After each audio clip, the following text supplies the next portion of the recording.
गळती काढायच्या संदर्भात अनेक वेळा टेंडर निघलेत, अपुरी कामं राहिलीत, गळती आहे तशा पद्धतीनं चालू राहिलेल्या आहेत. वेळेत लक्ष नाही दिलं तर ही गळती आमच्या काळामवाडी धरणाच्या खालची सगळ्या लोकांच्या जीवावर बेतण्यासारखी परिस्थिती या ठिकाणी निर्माण झाली. सुरक्षेच्या बाबतीत जर आपण बघितलं तर साधा वॉचमन सुद्धा त्या ठिकाणी यांनी ठेवलेलं नाही. सेकंदाला जर 70 लिटर पाणी जर जात असेल तर या ठिकाणी गळती गांभीर्याने घेतली जाते. पण या ठिकाणी 300 लिटरच्या वर पाणी जर जात असेल आणि या ठिकाणी शासन कुठल्याही पद्धतीचं जर लक्ष देणार नसेल तर माननीय आमदार, आमचे नेते बंटी पाटील साहेब असतील, खासदार शाहू महाराज साहेब असतील, या सगळ्यांना बरोबर घेऊन सर्वपक्षीय या ठिकाणी लोक एकत्र करून या ठिकाणी जन आंदोलन पुकारल्याशिवाय आम्ही राहणार नाही. Doctor DY Patil polytechnic, Kasba Bavda, Kolhapur. Maharashtra शासन मान्यता प्राप्त, शासनाच्या सर्व प्रकारच्या स्कॉलरशिप्स उपलब्ध. या माध्यमातून विद्यार्थ्यांना 50 ते 100% फी सवलत. विद्यार्थ्यांसाठी वेगवेगळ्या रूट वरून बसची सुविधा. कॅम्पस प्लेसमेंटच्या माध्यमातून विद्यार्थ्यांना नोकरीची हमी. म्हणूनच 10वी नंतरच्या डिप्लोमा इंजिनिअरिंग करिअर साठी सर्वोत्तम पर्याय. दर्शको नमस्कार, केके न्यूज मध्ये आपल्या सगळ्यांचं मनापासून स्वागत आहे. काळामवाडी धरण आणि या धरणामधून जवळपास बघायला गेले तर एका सेकंदाला 364 लिटर पाणी जाते आणि ह्या बाबीकडे कुठल्याही पद्धतीने लोकप्रतिनिधी असतील किंवा सरकार असेल ह्याच्याकडे अजूनही लक्ष ज्या पद्धतीने द्यायला पाहिजे त्या पद्धतीने दिलेलं नाही आहे. या भागातील असलेले लोकप्रतिनिधी यांनी आता इथे एकत्र येऊन पाटबंधारे विभागाला निवेदन दिलेले. बापू नमस्कार, काय निवेदन दिलेले आहे? सगळे सरपंच लोक तुम्ही एकत्र आलाय. आम्ही निवेदन दिले म्हणजे आम्ही धरणाच्या खाली राहणारी लोक आहे, काळामवाडी धरणाच्या खाली राहणारी लोक आहे. या ठिकाणी कोल्हापूर जिल्ह्यातला म्हणण्यापेक्षा पश्चिम महाराष्ट्रातील एक मोठा प्रकल्प या ठिकाणी काळामवाडी दुधगंगा धरण म्हणून या ठिकाणी हे प्रचलित आहे. या ठिकाणी आमच्या बऱ्याच वाडवडिलांनी, आमच्या जुन्या माणसांनी या ठिकाणी एकत्र येऊन हरित क्रांतीच्या दृष्टिकोनातून हे काळामवाडी धरण बांधलं.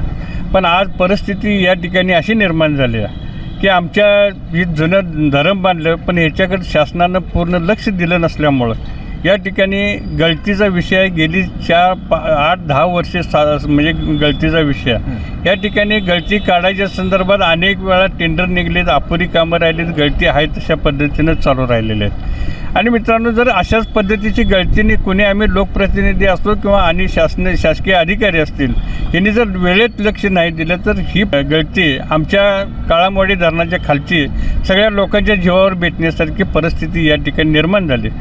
आपण जर बघितलं तर या ठिकाणी शासनाच्या नियमाप्रमाणे 70 क्युसेक्सनं पाणी जर जात असेल, सेकंदाला जर 70 लिटर पाणी जर जात असेल तर या ठिकाणी गळती गांभीर्याने घेतली जाते.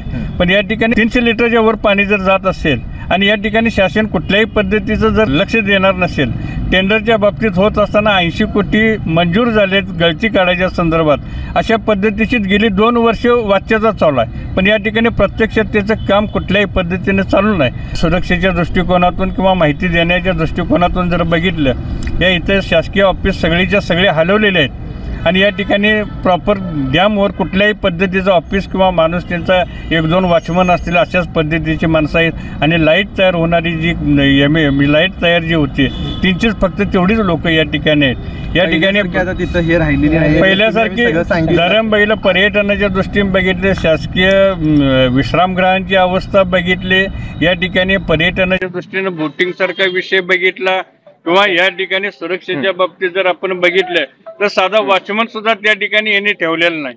यावेळी ह्या लोकांची भावना आहे ही शासनापर्यंत कळवावी या दृष्टिकोनातून आम्ही हा प्रयत्न करायला लागलोय.